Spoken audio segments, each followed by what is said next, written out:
像学说话一样简单的钢琴课。大家好呀，今天我想请大家回想一下，在我们小时候都是怎么样学说话的呢？是先学会听爸妈的声音，模仿着说爸爸、妈妈，还是先去背字典、学音标呢？答案很明显，我们都是先听再说，最后才学读跟写。但是为什么长大后学钢琴，我们却反过来了呢？我们一开始就死盯着复杂的乐谱，手指像打字机一样敲键盘，却忘了打开耳朵去听。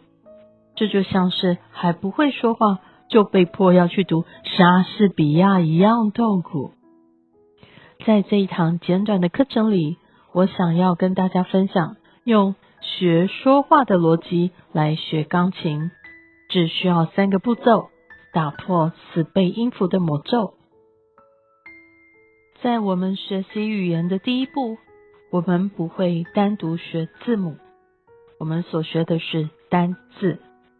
看到 CAT， 你的脑袋里不会拼读 CAT， 而是直接浮现一只猫的图像。在钢琴上也是一样，不要再一个音一个音去数哆咪嗦，大家可以学会看图形。当这3个音叠在一起，它就是一个单字，叫做 C 和弦。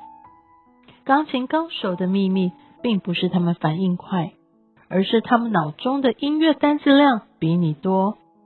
试着把乐谱看成一组一组的单字，而不是散落的字母。在学会单字后，我们要学语气。试着想一下，如果我用机器人的语气说，我今天很开心，你会觉得我在说话吗？很多初学者弹琴就是这样，每个音符都用一样的力气，直直的，没有感情。说话有抑扬顿挫，音乐也要有呼吸。乐句往上走的时候，试着多一点气，变强一点。乐句结束的时候，也要像说完话一样，轻轻的收尾。不要当讲稿机，要当一个演讲者。最后一步，我们学语言是为了沟通，并不是为了背书。弹钢琴也是一种对话。如果乐谱是剧本，你不一定要100%照着念，试着用你学过的单字，换一种方式说说看。也许左手伴奏可以换个节奏，也许右手可以弹得更温柔些。不要怕弹错，就像跟外国人聊天比手画脚一样，沟通的过程比完美更重要。总结一下今天跟大家分享母语式钢琴学习法。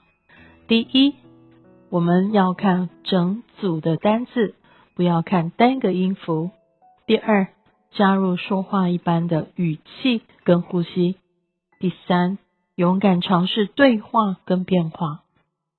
今天课后的小任务，请挑一句你正在练习的旋律，先用嘴巴把它唱得好听，再用钢琴模仿你唱出来的语气。我是 Joyce， 用学说话的方式学钢琴，我们下次见咯。